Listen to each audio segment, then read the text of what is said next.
MA previous political science, चौथा प्रश्न पत्र, fourth paper, public administration theory and practice. मित्रों, आज हम चर्चा करेंगे हमारे टॉपिक सत्ता और उत्तरदायित्व की, अथॉरिटी एंड रिस्पॉन्सिबिलिटीज। मित्रों, सत्ता वह शक्ति या अधिकार है जो वैधता प्राप्त है तथा व्यक्ति या व्यक्तियों के व्यवहार को प्रभावित करती है।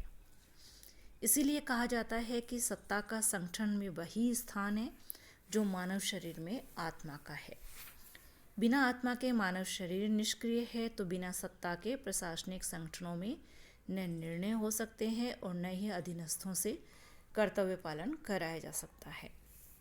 इसलिए जब कभी हम एक संगठन का ढांचा तैयार करते हैं तो हमें संगठन की प्रत्येक इकाई को एक स्थान देना होता है और इसके पश्चात इन स्थानों को कुछ श्रेणियों से संबद्ध कर दिया जाता है और इन श्रेणियों को ही सत्ता की श्रेणियां कहते हैं। तो यहाँ हम पहले इसका मीनिंग देख लें हम सत्ता और उत्तरदायित्व का। हेनरी फेयोल ने कहा है, सत्ता आदेश देने का अधिकार और उसका पालन करवाने की शक्ति है। सत्ता यानी जो अथॉरिटी है वो क्या है? आदेश देने का अधिकार और उसका पालन करवाने की शक्ति है। हर्बर्ट साइमन ने कहा है, सत्ता मुख्यतः निर्णय लेने की शक्ति से संबंधित है जिससे दूसरे व्यक्तियों की क्रियाएं जो है वो निर्देशित होती हैं। और डेविस के शब्दों में यदि हम कहें तो सत्ता निर्णय लेने एवं आदेश देने का अधिकार है। तो इस तरह से सत्ता को विभिन्न विचारकों ने अलग अलग परिभाषित किया है, इसका अलग अलग अर्थ बताया है। तो इस आधार पे हम सत्ता को जब समझते हैं तो हम कह सकते हैं कि सत्ता क्या है? संविधान, कानून या नियमों द्वारा किसी व्यक्ति या व्यक्तियों को निर्णय लेने और उसको क्रियान्वित करने की जो शक्ति है वो सत्ता है। इसी तरह से यदि किसी स्थिति या परिस्थिति के हिसाब से देखें तो कोई भी व्यक्ति संगठन में पद के अनुसार स्वतः ही सत्ता प्राप्त करता है और आम भाषा में इसे हम कुर्सी में शक्ति कह सकते हैं। कार्यात्मक दृष्टिकोण से यदि देखें तो सत्ता पर किसी का एकाधिकार नहीं होता, बल्कि जैसा कार्य किया जाता है वैसी सत्ता प्राप्त हो जाती है। तो अलग अलग अवधारणाएं हैं इसके हिसाब से। तो हम यहाँ यदि उसकी विशेषताओं की बात करते हैं सत्ता की, तो पहली विशेषता ये मानी जाती है कि सत्ता एक प्रबंधकीय अधिकार है जिसका प्रत्यायोजन ऊपर से होता है। इसी तरह से सत्ता क्या है? निर्णय लेने, अधीनस्थों को कार्य सौंपने और अधीनस्थों से संतोषजनक कार्य निष्पादन की अपेक्षा रखने का अधिकार है। इसी तरह से संगठन के उच्च स्तर पर सत्ता का क्षेत्र तथा प्रभाव बहुत व्यापक होता है और मध्यम तथा निम्न पदों पर आते आते, निम्न स्तर पर आते आते ये संकीर्ण होता चला जाता है, प्रभाव जो है, क्षेत्र और प्रभाव। और इसी तरह से प्रत्येक संगठन में सत्ता का प्रत्यायोजन होता है, यानी दूसरे को सत्ता दी जा सकती है। तो इस तरह से ये सत्ता की विशेषताएं कही जा सकती है। अब हम यदि इसके स्रोत देखें कि इसके सोर्सेज क्या हैं अथॉरिटी के, तो पहला आता है कानून। लोक प्रशासन का आधार ही संविधान तथा सरकार द्वारा निर्मित विविध कानून है। अधिकारों की उत्पत्ति का मूल स्रोत संविधान ही होता है। तो विधायिका के द्वारा यानी व्यवस्थापिका के द्वारा समय समय पर जो कानून बनाए जाते हैं, जो कानून अधिनियम है, वो सब कार्यपालिका द्वारा जो निर्मित नियम है और जो नीतियां हैं, जो भी आदेश अध्यादेश जारी किए जाते हैं, वो सभी जो होते हैं कानून का ही रूप होते हैं। तो न्यायिक निर्णय, पूर्व उदाहरण और स्वीकृत प्रक्रियाएं जो है प्रशासनिक क्षेत्र के कार्मिकों को अधिकार प्रदान करती है। तो कानून इसका स्रोत है। दूसरा स्रोत इसका था परंपरा। जिस प्रकार समाज में कई प्रकार की परंपराएं मानव व्यवहार को कुछ सुविधाएं तो कुछ अनुशासन प्रदान करती हैं, उसी प्रकार प्रत्येक संगठन समय के साथ अपने नियम, संहिता तथा कार्यविधि विकसित कर लेता है, और जिसमें ये वर्णन रहता है कि किस परिस्थिति में किस व्यक्ति अधिकारी ने क्या निर्णय लिया। तो धीरे धीरे वो जो निर्णय लिया था वो एक परंपरा बन जाता है, परंपरागत रूप से उसका फिर पालन किया जाता है। तीसरा इसका सोर्स आता है प्रत्यायोजन, डेलीगेशन। जब उच्चाधिकारी द्वारा अपने अधीनस्थ को सत्ता सौंपी जाती है तो ये स्वाभाविक प्रशासनिक प्रक्रिया कहलाती है और शासन के शीर्ष शिखर से प्रारंभ होकर नीचे तक आती है। लिखित या मौखिक आदेशों से एक के बाद एक पद सोपानीय स्तर तक सत्ता आती रहती है। और ये स्रोत पद को परिस्थिति अनुसार मिलने वाली सत्ता को भी स्पष्ट करता है। तो इस तरह से सत्ता के ये 3 स्रोत माने जाते हैं, कानून, परंपरा और प्रत्यायोजन जो है। इसी प्रकार से सत्ता के कई प्रकार होते हैं। कौन कौन से प्रकार होते हैं? टाइप्स ऑफ अथॉरिटी है। मैक्स वेबर ने समाज में सत्ता को परंपरागत सत्ता, जिसमें राजा का बेटा राजा बनता है, चमत्कारिक सत्ता, जिसमें व्यक्तिगत गुणों से व्यक्ति शक्ति प्राप्त करता है, सत्ता प्राप्त करता है, और तीसरा उसने वैध तार्किक सत्ता, जिसमें वो कानूनी आधार पर शक्ति जैसे कि नौकरशाहों को मिलती है, अफसरों को मिलती है। तो ये 3 रूप वर्णित किए हैं। यहाँ हम सत्ता को यदि हम कहें कि सत्ता के प्रकार क्या है, तो पहला है सूत्र सत्ता, लाइन अथॉरिटी। जैसा कि हम पहले ही पढ़ चुके हैं कि शासन में सत्ता का सर्वाधिक प्रयोग जो है सूत्र अभिकरण अर्थात नीति निर्माताओं तथा नियंत्रणकर्ताओं अधिकारियों द्वारा ही किया जाता है। तो सूत्र सत्ता समस्त उच्चाधिकारियों तथा अधीनस्थों के मध्य व्याप्त रहती है। यदि आदेश की एकता का उल्लंघन न किया जाए तो यह सत्ता उच्च स्तर से निम्नतम कार्मिक तक आती है। इसी तरह से स्टाफ सत्ता होती है, जिसमें क्या होता है? स्टाफ सत्ता सेवा करने वाली सत्ता है। यह सत्ता अन्य व्यक्तियों को परामर्श देने एवं सहायता पहुंचाने का अधिकार रखती है। ये अन्य व्यक्तियों के लिए निर्णय लेने की सत्ता नहीं है। सूत्र सत्ता में सत्ता का प्रभाव ऊपर से नीचे की ओर होता है, जबकि स्टाफ सत्ता में यह प्रभाव किसी और भी हो सकता है, या नीचे से ऊपर या ऊपर से नीचे हो सकता है। एक आती है क्रियात्मक सत्ता, फंक्शनल अथॉरिटी। ये सत्ता क्या है? सूत्र और स्टाफ सत्ता के मध्य की प्रकृति से युक्त होती है। क्रियात्मक सत्ता कार्य या क्रिया विशेष से जुड़ी रहती है। यह सत्ता निर्णय ले सकती है, लेकिन एक विशेष तथा सीमित क्षेत्र में ही निर्णय ले सकती है, उसे निर्दिष्ट किया गया है। और यह सत्ता जो आदेश की एकता का उल्लंघन करती है, क्योंकि यह सत्ता उसी व्यक्ति में समाहित मानी जाती है जो किसी विशेष कार्य से संबंधित हो, तो ऐसे में वह कार्यकारी अधिकारी के कार्यभार में वृद्धि कर सकती है। तो इस तरह से ये सत्ता के 3 प्रकार हुए, जिसमें सूत्र सत्ता यानी लाइन अथॉरिटी, स्टाफ सत्ता स्टाफ अथॉरिटी, और क्रियात्मक सत्ता यानी फंक्शनल अथॉरिटी। इस तरह से सत्ता पालन के आधार कौन कौन से हो सकते हैं, यानी कोई कैसे सत्ता का पालन करता है, तो इसमें 4 प्रमुख आधार इसके माने जाते हैं। पहला आता है विश्वास की सत्ता, दूसरा है एकरूपता की सत्ता, तीसरा आता है दबावों की सत्ता, तथा चौथा है वैधानिकता की सत्ता। विस्तार से यदि चर्चा करूं तो पहला जो विश्वास की सत्ता है वो है कि संगठन में कार्य करते करते अधीनस्थ जो होते हैं, सबऑर्डिनेट जो होते हैं, वो बहुत सारे निर्णय, प्रक्रियाओं, तकनीकी विशेषताओं और अतीत के क्रियाकलापों से परिचित हो जाते हैं। यहीं से उनमें संगठन की सत्ता के प्रति विश्वास भी उत्पन्न होता है। तो उच्च ज्ञान, कौशल एवं पद से युक्त उच्चाधिकारियों की क्षमता एवं शक्ति के प्रति भी उनमें विश्वास होता है कि ये सब कर सकते हैं। तो विश्वास की सत्ता जो है अधीनस्थों के दैनंदिन कार्यों का एक अंग बन जाती है और वे सहज भाव से सत्ता को स्वीकार कर लेते हैं। दूसरा जो है सत्ता पालन यानी आज्ञाकारिता के आधार में आता है बेस ऑफ एक्सेप्टिंग अथॉरिटी में एक रूपता की सत्ता। मानव व्यवहार को निर्देशित करने में सामूहिक आदर्श, मूल्य और निर्णय बहुत अधिक प्रभाव दिखाते हैं। संगठन में भी एक अधीनस्थ सत्ता को इसलिए स्वीकार कर लेता है, यानी कोई अधीनस्थ व्यक्ति सत्ता को, अथॉरिटी को इसलिए स्वीकार कर लेता है कि शेष सभी अधीनस्थ भी उसे स्वीकार कर रहे हैं, यानी सब पर एक समान सत्ता लागू है। तो औपचारिक तथा अनौपचारिक संगठनों का सदस्य होते हुए कोई भी अधीनस्थ जो है उन मापदंडों का उल्लंघन नहीं करता है जो सर्व स्वीकार्यता प्राप्त कर चुके होते हैं, यानी सभी उसका आदेश का पालन कर रहे हैं तो फिर वो भी करता है। तो ये एक रूपता की सत्ता होती है। तीसरा है दबावों की सत्ता। दबावों की सत्ता में हम ये मान सकते हैं कि जो अधीनस्थ होते हैं उन पे कुछ सामाजिक दबाव होते हैं, जैसे मूल्य, विश्वास, परंपरा, संस्कृति और समूह का व्यवहार।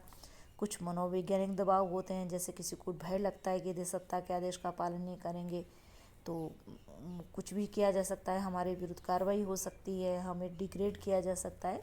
तो भय, प्रताड़ना, आशंका, नैतिकता और पुरस्कार इत्यादि से वो प्रभावित होते हैं। कोई पुरस्कार के लालच में भी ऐसा कर सकते हैं। संगठन का लक्ष्य भी ऐसा दबाव डाल सकता है। प्रत्येक अधीनस्थ ये जानता है कि अमुक आदेश जो है संगठन के लक्ष्यों की प्राप्ति के लिए है, इसलिए स्वीकारना ही पड़ेगा।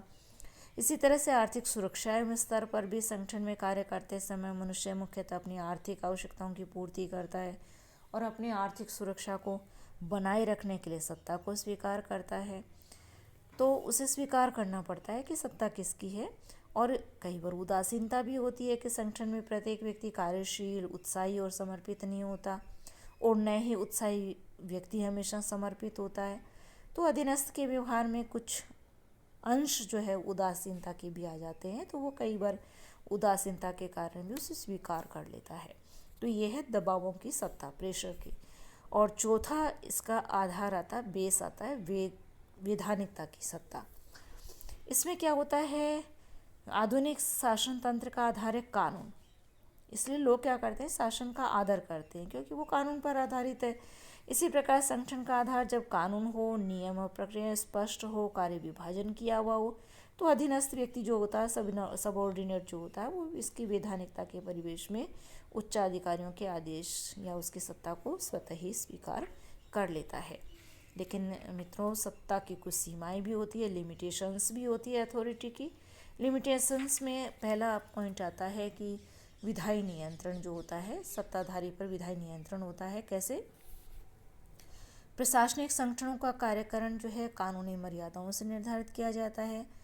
विधायी का वह स्थान है जहाँ समस्त प्रकार के कानून बनते हैं, इसलिए प्रशासनिक अधिकारियों की सत्ता पर नियंत्रण का एक सशक्त तरीका विधायी नियंत्रण भी है। संसदीय समितियों और अन्य अभिकरणों के द्वारा विधायिका इन पर नियंत्रण करती है। जैसे कि लोक लेखा समिति, हमारे देश की बात करें, लोक लेखा समिति होती है, प्राक्कलन समिति होती है। तो ये संसदीय नियंत्रण का एक तरीका है, विधायी नियंत्रण का एक तरीका है प्रशासनिक अधिकारियों पर, सत्ताधारियों पर। दूसरा था न्यायिक नियंत्रण। मित्रों, संविधान जो है वो कानून का सर्वोच्च स्रोत है। इसी प्रकार संविधान में वर्णित तथा विधायिका द्वारा निर्मित कानूनों, प्रावधानों की व्याख्या करने का दायित्व न्यायपालिका भी निभाती है। तो निर्धारित प्रशासनिक कानूनों, नियमों, प्रक्रियाओं और तथ्यों सहित अधिकारी के स्वविवेकीय क्षेत्राधिकार के दुरुपयोग को न्यायिक कार्रवाइयाँ एवं अदालती निर्णय जो है नियंत्रित करते हैं। इसी तरह से जनमत, मीडिया एवं दबाव समूह भी होते हैं जो क्या करते हैं, प्रशासनिक अधिकारियों द्वारा सत्ता के प्रयोग को नियंत्रित करने में अपना प्रभाव डालते हैं, अपनी भूमिका निभाते हैं। विभिन्न प्रकार के दबाव समूह जैसे कर्मचारी संगठन, व्यापारी संघ, विद्यार्थी संघ, श्रमिक एवं उपभोक्ता यूनियन और राजनीतिक पार्टी जो होती है वो शैक्षिक, सामाजिक, आर्थिक या राजनीतिक संगठन जो है वो कड़ा अंकुश लगाते हैं। इसी तरह से कार्यपालिका का भी नियंत्रण रहता है सत्ताधारियों पर। कैसे? कि प्रशासनिक संगठन जो कि स्वयं कार्यपालिका का एक भाग है, सभी प्रशासनिक पद सोपान में कहीं न कहीं स्थित है। प्रत्येक अधिकारी का एक उच्चाधिकारी होता है जो अपने अधीनस्थ की गतिविधियों को नियंत्रित और निर्देशित करता है। तो वस्तुतः क्या सत्ता जो है प्रत्यायोजन के द्वारा अधीनस्थों तक आती है, इसलिए साथ में क्या है, उत्तरदायित्वों का भी प्रावधान करती है। यानी किसी को आप सत्ता सौंपते हो कि आपको ये काम करवाने हैं और आप करवा लें ये काम, आपको मैं अधिकार देता हूँ, पावर देता हूँ, प्रत्यायोजन करता हूँ, डेलीगेशन करता हूँ, तो ऐसे में उस व्यक्ति को रिस्पॉन्सिबिलिटी भी मिलती है, उत्तरदायित्व भी मिलता है। तो नियम निर्माण, संशोधन, कार्मिक नीति एवं प्रबंध, आचार संहिता और अनुशासनात्मक कार्यवाही के द्वारा जो है सत्ता को निरंकुश होने से बचाया जा सकता है। तो ये इसके कार्यपालिका नियंत्रण है। इसी प्रकार से कुछ अधीनस्थों की सीमाएं भी होती है। कैसे? कि सत्ता की स्वीकृति अधीनस्थों द्वारा बहुत आवश्यक है। यानी आपके अधीन कार्य करने वाले यदि आपकी सत्ता को स्वीकार करते हैं तब तो आपकी सत्ता स्थापित रहेगी, और वो यदि वो उसको स्वीकार ही नहीं करते हैं तो फिर वो उसके अनुसार कार्य नहीं करेंगे, सत्ता के आदेशों का पालन वो नहीं करेंगे। तो जिस प्रकार से सत्ता का प्रभाव ऊपर से नीचे नहीं बल्कि नीचे से ऊपर की ओर होता है, तो अधीनस्थ उच्चाधिकारी के आदेश को स्वीकार करके उसे सत्ता का स्वरूप देते हैं। बहुत बार क्या होता है, अधीनस्थ जो है उच्चाधिकारी के आदेशों के आज्ञा का पालन नहीं करते हैं, तो इससे एक सीमा अपने आप ही स्पष्ट हो जाती है। इसी तरह से आदेश कौन दे रहा है, यानी सत्ताधारी कौन है, उसका व्यक्तित्व कैसा है, ये भी बहुत महत्वपूर्ण होता है। यदि किसी अधीनस्थ को, सबऑर्डिनेट को किसी उच्चाधिकारी के व्यक्तित्व में ढीलापन, पक्षपात, भ्रष्टाचार, अविश्वास दिखाई देता है तो वे सत्ता को स्वीकार कम करते हैं या नहीं करते हैं। और ये स्पष्ट बात है, एक तथ्य है कि एक ही पद पर एक समान सत्ता होते हुए भी दो अधिकारी एक समान प्रभाव नहीं दिखा पाते हैं, क्योंकि दोनों का व्यक्तित्व अलग अलग होता है। नेतृत्व की भी सीमाएं हैं। संगठन में पदस्थापित उच्चाधिकारी अपने अधीनस्थों का नेता होता है, लेकिन नेतृत्व करना पूर्णतः नेता के अधीन नहीं होता है, उसके अधीनस्थों की भी भूमिका होती है। यानी जैसे उदाहरण स्वरूप हम मान सकते हैं कि यात्रियों से भरी हुई एक बस का संचालन केवल ड्राइवर अपनी इच्छा से नहीं करता है, बल्कि यात्रियों की इच्छा और भावना भी महत्वपूर्ण है। यानी कहाँ रुकना है, कहाँ नहीं रुकना है, ड्राइवर भी डिसाइड करता है, तो यात्रियों को वो भी बताते हैं हमें कहाँ उतरना है, जहाँ उसको रोकना पड़ेगा। तो चालक के पास बस चलाने की कला और अधिकार है, फिर भी यात्रियों पर सभी प्रकार का वो नियंत्रण स्थापित नहीं कर सकता कि वो कहेगा वहीं उतरना पड़ेगा, वो कहेगा वहीं से चढ़ना पड़ेगा। ऐसा नहीं होता। कुछ तकनीकी सीमाएं भी होती हैं, जैसे वर्तमान विशेषीकरण के युग में क्या है, सत्ता का प्रयोग बिना विशिष्ट ज्ञान या कौशल के करना असंभव है। यानी सत्ताधारी के पास विशिष्ट ज्ञान होना चाहिए, और प्रयोगकर्ता के हाथ में यदि ज्ञान नहीं है तो वो उस व्यक्ति के समान है जिसके हाथ में केवल बंदूक है और जो उसको चलाना नहीं जानता है। तो उसे तकनीकी कला भी आनी चाहिए। कुछ जैविक सीमाएं भी होती है, जैसे कि किसी भी आदेश को अधीनस्थ उसी अवस्था में स्वीकार कर सकते हैं जितना कि उनका शारीरिक और मानसिक स्तर अनुमति देता है। यानी कोई बात उनको समझ में ही नहीं आ रही कि काम कैसे करना है, और वो काम उन्हें करना ही नहीं आता, तो फिर वो काम कैसे करेंगे, उच्चाधिकारी चाहे कितना ही कहता रहे। तो कुछ मनोवैज्ञानिक सीमाएं भी होती है, जैसे आदेश की क्रियान्विति उसी स्थिति में संभव होती है जब अधीनस्थों की मनोस्थिति उसे स्वीकार करे। यदि वो चिंतित है, दुख में है, अवसाद में है, तनावग्रस्त है, तो वो सत्ता का पालन नहीं करता है। तो इस तरह से बहुत सारे बिंदु है जो कि महत्वपूर्ण भूमिका निभाते हैं, किसमें, सत्ता की सीमाएं डिसाइड करने में भूमिका निभाते हैं। तो इस तरह से आज हमने जो सत्ता के बारे में पढ़ा है कि सत्ता किसे कहते हैं, सत्ता की विशेषताएं क्या क्या होती हैं, इसके साथ साथ सत्ता के सोर्स क्या हैं, उसके स्रोत क्या है। फिर हमने इसके साथ भी ये भी पढ़ा है कि किस तरह से सत्ता के प्रकार पाए जाते हैं, चमत्कारिक सत्ता, सूत्र सत्ता, स्टाफ सत्ता और क्रियात्मक सत्ता। इसी तरह से आगे हमने देखा था कि किस तरह से एक व्यक्ति जो है सत्ता पालन का आधार देखता है, उसकी आज्ञाकारिता के साथ बेस पर होती है, यानी बेस ऑफ एक्सेप्टिंग अथॉरिटी क्या है, वो पॉइंट्स हमने पढ़े। और उसके बाद हमने पढ़ा है कि किस तरह से सत्ता जो है व्यक्ति उसको स्वीकार करता है। तो आज के लिए इतना ही, धन्यवाद।